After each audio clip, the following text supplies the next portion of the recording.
Welcome to the Four Fires Podcast, where we talk about winning in all four of the essential areas of life.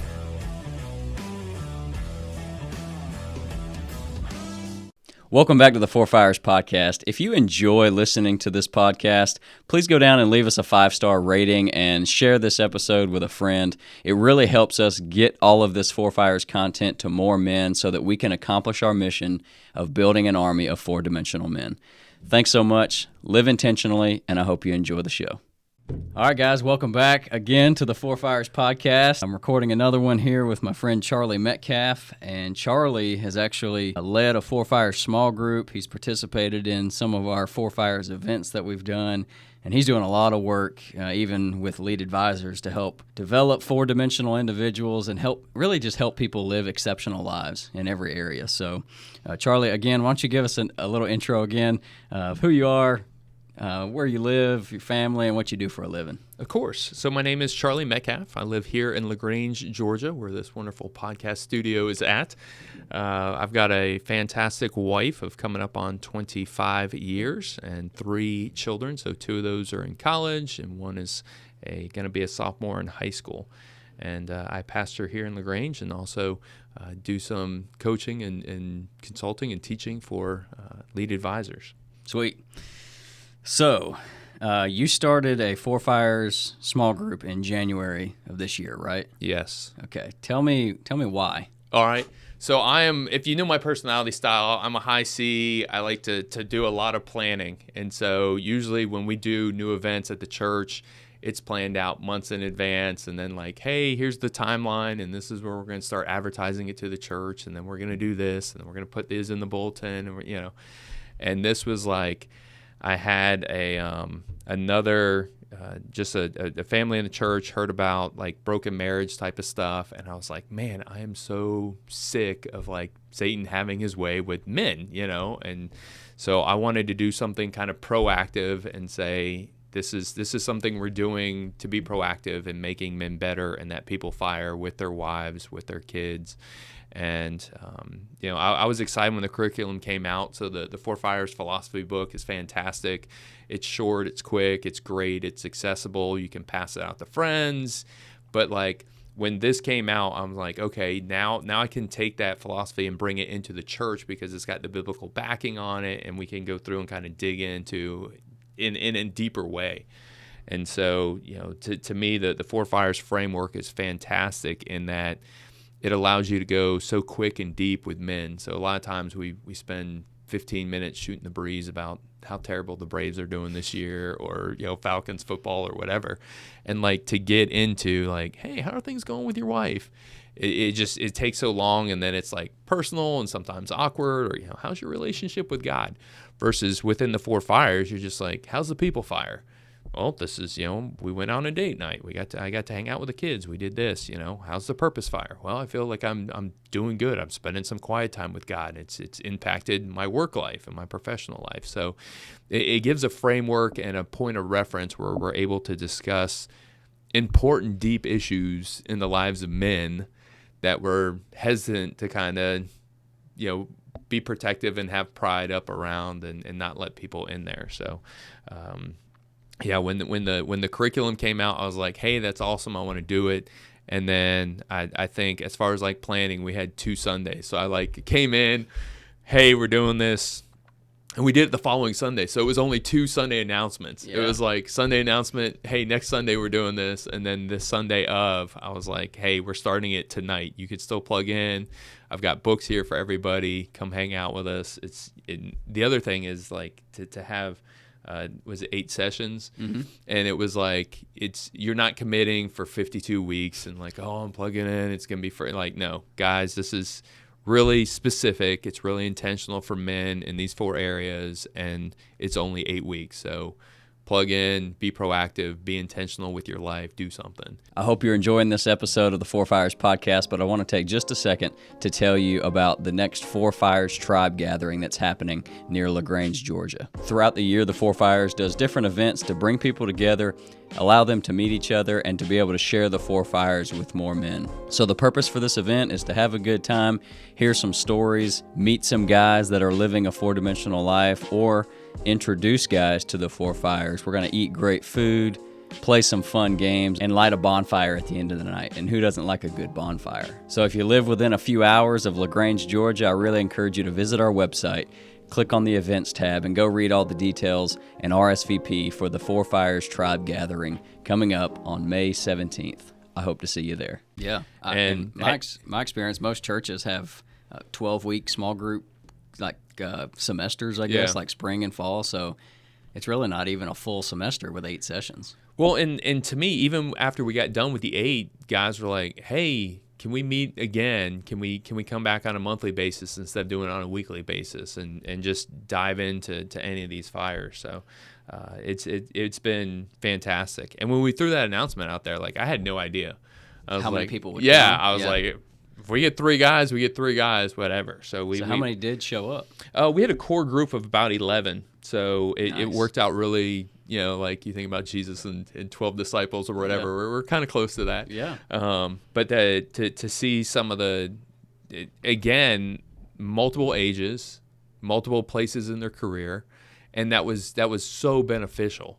If I had a whole bunch of guys only in their 20s or a whole bunch only in their 30s or only in their 40s, like we wouldn't get wisdom from each other in these areas. So it was fantastic having people. We had one person who was retired, 2 people that are kind of getting close, within that 5-year retirement range, and then guys early in their career and then kind of mid-career guys. So that professional fire stuff was fantastic to talk about, and just every area of those lives too, I'm thinking of specific stories, so I'll wait. We'll kind of get into some of those. So before we get into that, any specific stories, so tell the audience, what does it look like to lead a Four Fire small group? Is it really difficult, or can any man do it?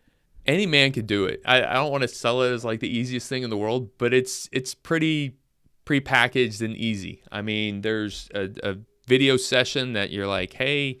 And it's more about just reminding the guy, like I sent a link out. I was like, hey, here's the link for the video. But the link, I mean, there's a QR code in the book. They can scan it and look at it or whatever. So, and we, watch that video, and then the curriculum kind of walks you through each of it.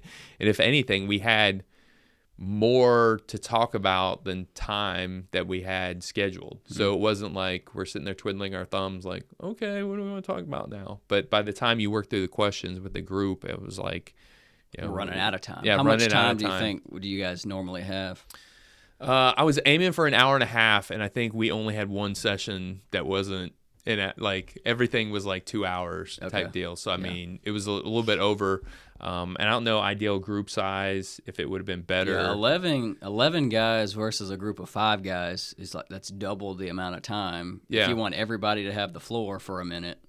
Yeah, just even to work your way around the 4 fires, and if you can only talk about it for 2 minutes with each of the fires, I'm like, okay, well, there's 8 minutes for each guy times 11. You're right, so 8 minutes, and all of a sudden you're like, there's hey, all the time. We didn't get to any other questions. Yeah. So, but yeah, and the interesting thing was, because I know men value their time or whatever, but the people who were there were like, dude, 2 hours is fine. Like, don't stress about it, because I'm that personality style where I'm like, hey, I promised we would start here and we would end here, and that's what I want to do. And they're like, dude, we'll be all right. Yeah. What day of the week did y'all meet? We met on Sunday nights, and it worked out really well. Again, limited time frame, 8 weeks, and that was during the only weird thing was the day of the Super Bowl. We met right after church. I was like, hey, because again, I didn't pre-plan it out. Yeah. So it was like, hey, we're doing this. And I was like, oh man, we're going to run across the Super Bowl. So I just said, this is what we're doing for the Super Bowl, guys. Everyone on with that? And they're like, yeah. So, I mean, we had church on Sunday and then took, 5-10 minute break and then came back and hit the small group that Super Bowl Sunday that afternoon. And it really didn't impact anyone's family plans or anything like that. So it worked out well. Yeah, we've got guys that have their 4 Fire small group that meets at 6 o'clock from 6 to 8 on a Thursday morning, because they're all working full time, and they're like, look, I can do an early morning before work starts, and they'll meet at a restaurant in Auburn, Alabama, and they do that every Thursday morning. We have guys that my group meets every Thursday or every 2 weeks on Thursday nights. Okay. So really the possibilities are endless. You just find a group of guys, find a time that works for you, If it needs to be Sunday night or a early morning breakfast on a weekday or a late night on a weekday, that's the beautiful thing about it is just find a time that works for your schedule.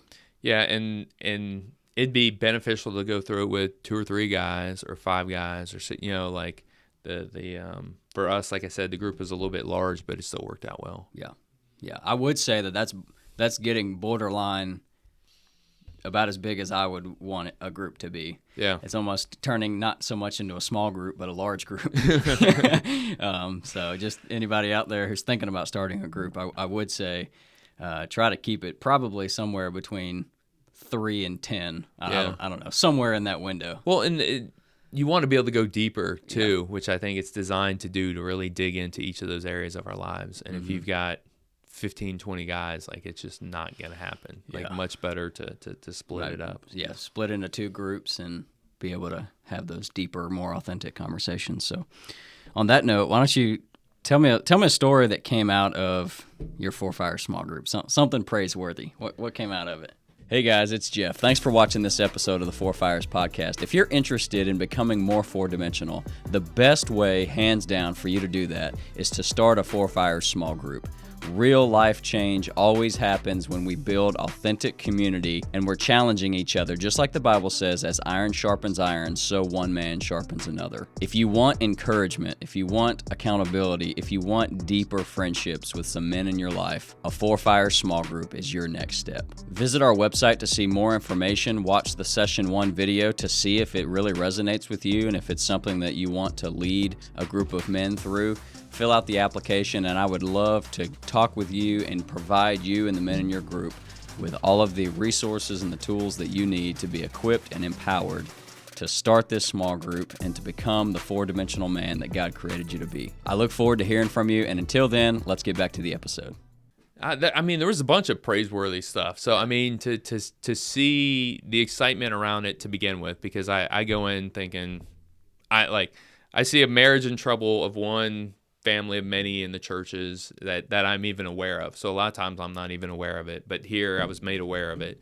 And so I'm like, man, just discouraging. And so I want to do something proactive, and have that many guys show up with a week, 2 weeks notice was pretty sweet. And then their commitment level was incredible too, to see them there, to see them doing the lessons in advance and reading through the stuff. So when we came up and talked about it, it was there.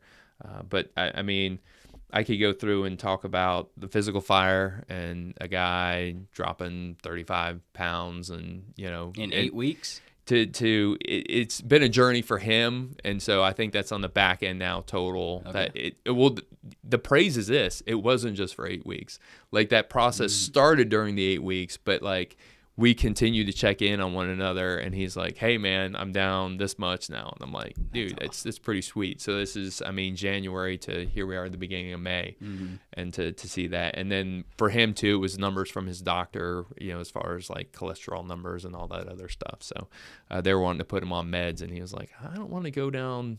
I'm too young to do the medicine route right now. I feel like," and so he did it naturally, and to see the weight loss there was pretty cool.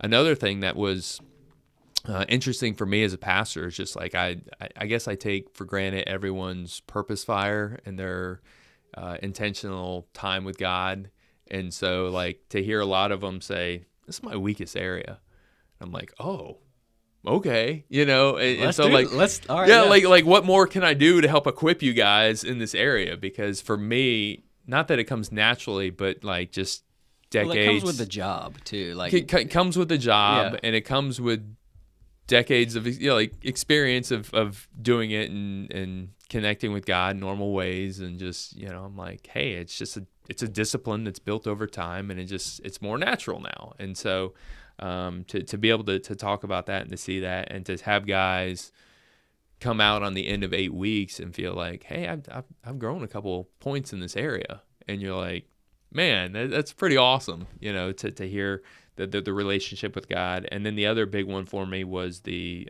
people fire, to hear testimonies of that, where it was like, my wife and I have just been kind of drifting apart a little bit, and I want to be more intentional about scheduling date nights or having discussions about these different things in our lives. And so that's been cool to look at. And then the other people fire was even learning from each other's mistakes. So a lot of times we're like, oh, life's all great and whatever. And to hear some of the guys like, dude, I blew it with my first wife, and it's one of the biggest regrets of my life. And I don't want anyone else in this room to blow it with their wife, because you don't want to have this regret. And so to have that godly wisdom from someone else who's lived experience, who wants to honor the Lord and say, hey, this is coming, from a place of love, to say, take time to invest in your spouse. So that was really cool. Again, just that older generation pouring into, the next generation, and to hear kind of testimonies of that. And part of that individual story too was like, hey, it messed up my relationship with my kids. And so you think, oh, well, it's just me and my spouse breaking up, and we're going our separate ways. But it's like that decision is going to impact the relationship you have with each of your children, and every single Thanksgiving and Christmas and whatever. So, one of the most important decisions we'll make in our life. I always talk about kind of like most important decisions can be our relationship with Christ and our master, who are we going to serve? And then second is going to be our mate, like our spouse. Like that's the amount of impact and time that we have and that our spouse has on our life. And then last is kind of that mission purpose and what we're going to do professionally aspect. So, what does God's word have to say about having authentic friendships with other men? To me, as men, we tend to shy away from that. And I think for this, it helps build those relationships. So we're sharing conversations about personal things in our lives. And so there's a growth that happens. And for us, you kind of have that basic iron sharpens iron thing. But I'm like, no, that's true. Like to see it in practice, you're like, hey, it's not just a Bible verse on a wall. It's not just a T-shirt or whatever. But to be able to go through and put that in practice, and to see men sharpening other men as a result of sharing some of this stuff. And some of it's small and practical, like, hey, I'm using the Strong app. Hey, I'm using, the MyFitnessPal or Lose It or whatever. So there's some of those like kind of little small tactical things that are like, oh, well, and you're kind of sharpening. But there's also like, you see some other person's intentional effort and it spurs you on, so that idea of like encouraging one another. Sometimes we're encouraging and not even knowing it. And so to me, I think it's important in our lives to have those relationships as men. And then like, if you don't have those friendships again in your 30s, 40s, it's going to be hard to have them in your 50s, 60s. So it's that investment that happens over time. Like, how can you have a lifelong friend if you didn't know them, for half your life? And to be intentional about those relationships, I think is super important. But yeah, it's been, I think the curriculum itself, the small group, plugging into one, like you're going to build some of those friendships. And of course, some guys you're going to connect with more than others, but like there's a bond that happens between everybody there. But hopefully you build a stronger one with someone else. In relationships, sometimes I'll talk about breadth and depth. So like real close, like it's great to have 2 or 3 really close friends, but like as a support structure, I also need some of that breadth too. So like to have multiple guys that I have, relationship with that can also be a supportive community for me and my family, which has proved to be great, just connections that and you're like, hey, I've got this problem, like, oh, go talk to him. He does that, whether it's I need a used car, or I need my kid to get a job, or whatever the deal is. It's like, hey, you had some summer work? Like, yeah, I can put them to work in this way. So that those relationships that may not be super deep that we think about, like, oh, we just need those deep relationships. I'm like, no, you need both types in your life. You just made me think of a conversation I just had with a guy named Brian, who's led a small group in North Carolina. And he said, to me, the 4 Fires doesn't just seem like another curriculum to go through with a group of guys, but it seems like a culture that we're trying to build with a group of guys. And so you're talking about like in every little way of like helping a friend of your son get a summer job, and then the common lingo that the group can have of, like you said, you can just walk in and be like, you feel like you got some dysfunction in your life. Let's point, which fire is it coming from? Is it the people fire?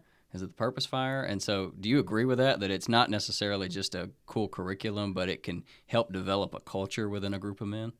100%. So the cultural aspect, the shared common language. So you talk about culture building and shared experiences, like shared experiences and beliefs and whatever. So like you have all that going on, and that language, like I said, it just allows you to go so deep so quick. And I can't do that with another guy in the church that hasn't been through the Four Fires curriculum. I'm like, I've got the language for it, but they may not have the language for it. So like I have to go through and kind of explain the paradigm or just kind of get into it from a different side route or whatever. I think part of it is that it can be ongoing. So like I said, we got done with the 8 weeks and they're like, hey, can we meet monthly?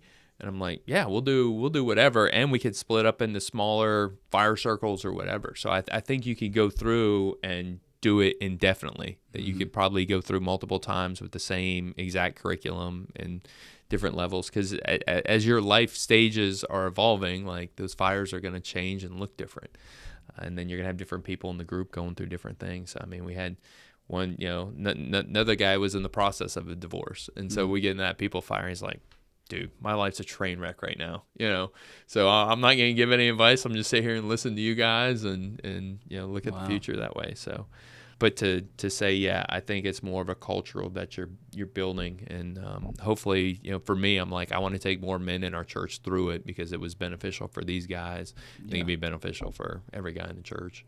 What was your personal biggest takeaway from leading the group?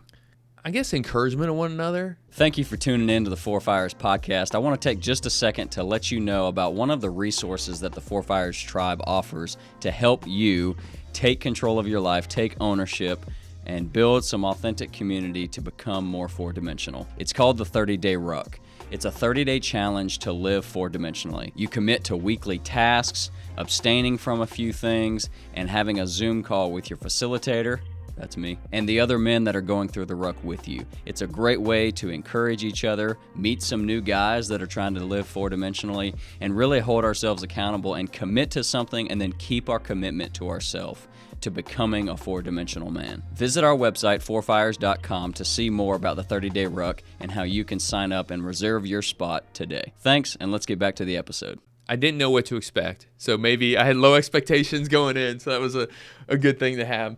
But just coming in and seeing everyone's dedication and seeing the love between guys, which sounds, kind of weird, but I'm like, we love each other. We want to see each other succeed in these four areas specifically.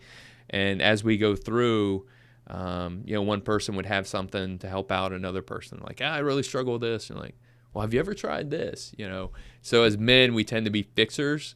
And I think as men, we receive the fixing a little bit better than our female counterparts as well. That's like, hey, you want me to listen, or you want me to give you a hug, or you want me to help you try to fix it?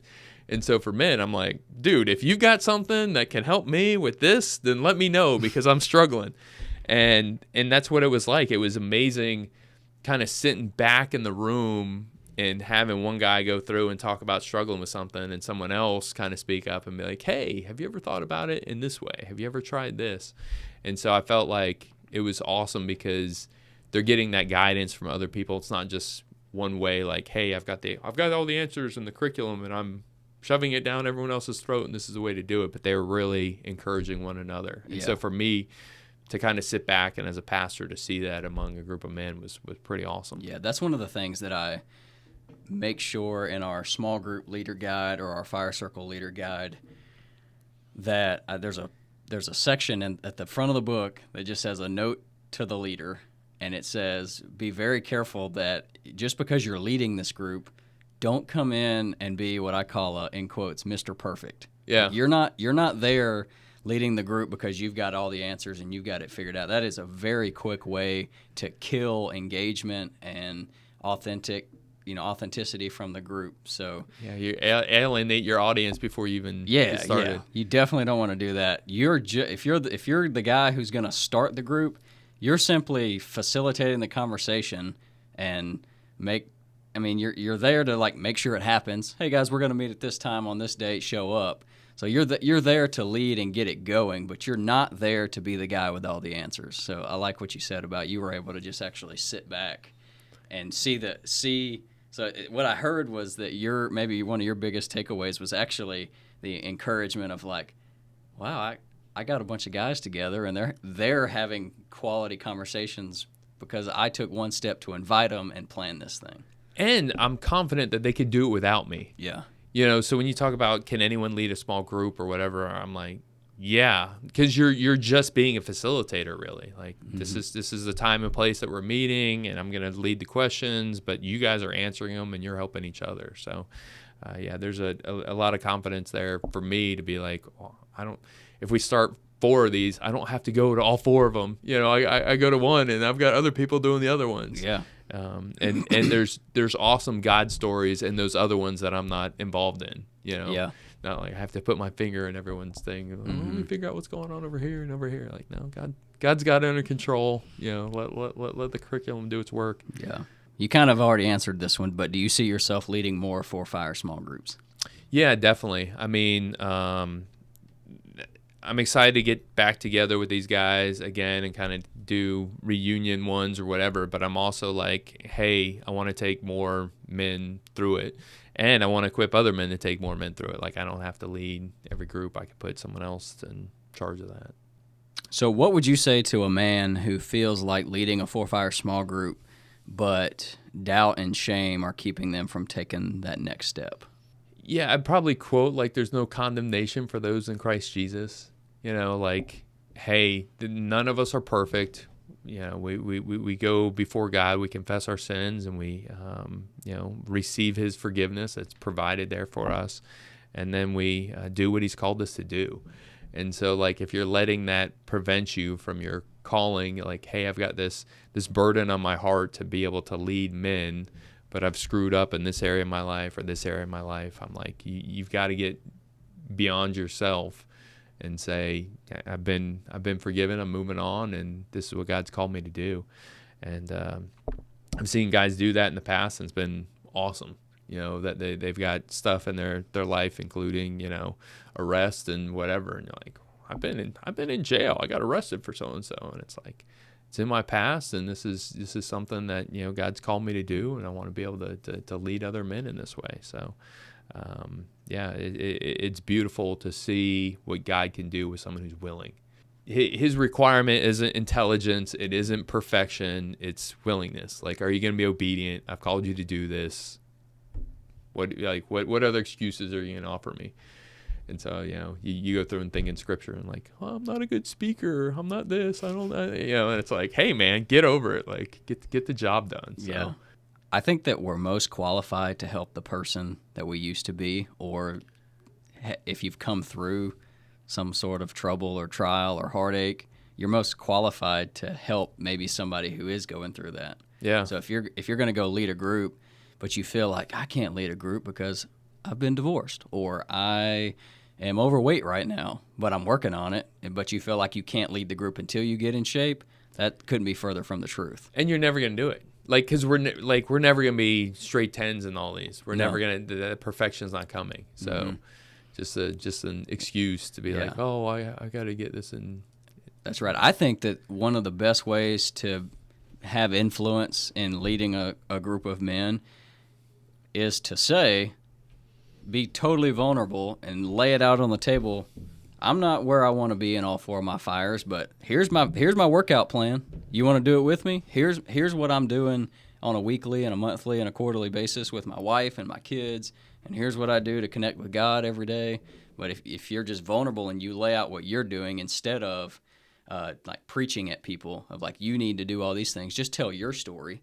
Like the power of our testimony, like the Bible says that, like what in Revelation, they conquered him by the blood of the Lamb and the word of their testimony. Yeah. So like your story, like if I was going to tell you my story about how the 4 Fires has helped me, I'm not telling you to go do it, but you're not going to argue with me about my story, or you can't argue with me about my story. Yeah, it's personal experience. Yeah, like this is what it did for me. Take it if you want it and maybe go try to apply it to your life, but I'm not the leader of a small group. Should not show up, and you don't need to show up and like be preaching and teaching people. Just tell your story and be authentic and vulnerable about what you're doing to develop your life, and it almost breeds more authenticity and vulnerability. Well, and I think you're 100% correct there, that for me, there have been times in my life when I've been vulnerable, and that vulnerability opened up someone else. And so I just, my quick story is I'm in graduate school. I'm doing a PhD program. I'm trying to be a husband and a dad, and I'm trying to work and trying to do all these things and juggle these different plates. And I get in and I feel like I'm over my head. And so there's a guy leading a nonprofit in Alabama in the same cohort with me, and I call him up. I'm like, hey, man, how are things going? He's like, oh, great. And I'm like, how's the workload with courses and school and all? Oh, great. And for 15 minutes, he's telling me how wonderful his life is. And so I was like, well, dude, the reason I called is I'm thinking about dropping out of the program. Like, I'm struggling. I don't know if I'm going to make it, And he's like, me too. No and way. I was like, what are you talking about, man? So I'm like, so basically you've been lying to me for the last 15 minutes. He's like, well, yeah. I just, Wow. And so, but it was like my vulnerability as a individual, small group leader, whoever, it's like it opened the doorway for him to be vulnerable. And so I think that sometimes we think that we're like, oh, I got to pretend like I'm perfect and I've got all my ducks in a row. And it's like, no, just be who you are. And when you do, like, God will use that, and he opens up, opportunity for other people to kind of share their struggles. If you had to describe your Four Fires small group with one word, what would you say? I would just want to say it was powerful. Like, it was powerful to put men in the room together and to have that alignment and common language, and to be able to be everybody on board with the same area, and to be able to talk about it. So, and it was interesting because the first you're a little bit of it's like, oh, well, is this really a workable framework? Is you're trying to get buy-in off of it, but like when people get into it and read about it and experience it, they're like, yeah, this describes my life. And when that buy-in happens, it's like there's power in men getting together and focusing on these different areas of our lives. So, yeah, I'm going with powerful, man. Charlie, thanks so much for sharing your experience and for all the work you're helping the Four Fires tribe do to build an army of four-dimensional men. So, guys, if you're interested in starting a Four Fires small group, visit our website. You can click the link in the description or go to your search engine and type in the Four Fires tribe, and the website will pop up. Go read more about what you need to do. Watch some videos more about what a Four Fires small group looks like, and then fill out the application. It'll notify me, and I'll give you a call, and we'll get you all of the books and the equipment and the resources that you need to lead a group of men to live exceptional lives. So with that being said, guys, remember to live intentionally, and we'll catch you on the next episode of the Four Fires podcast.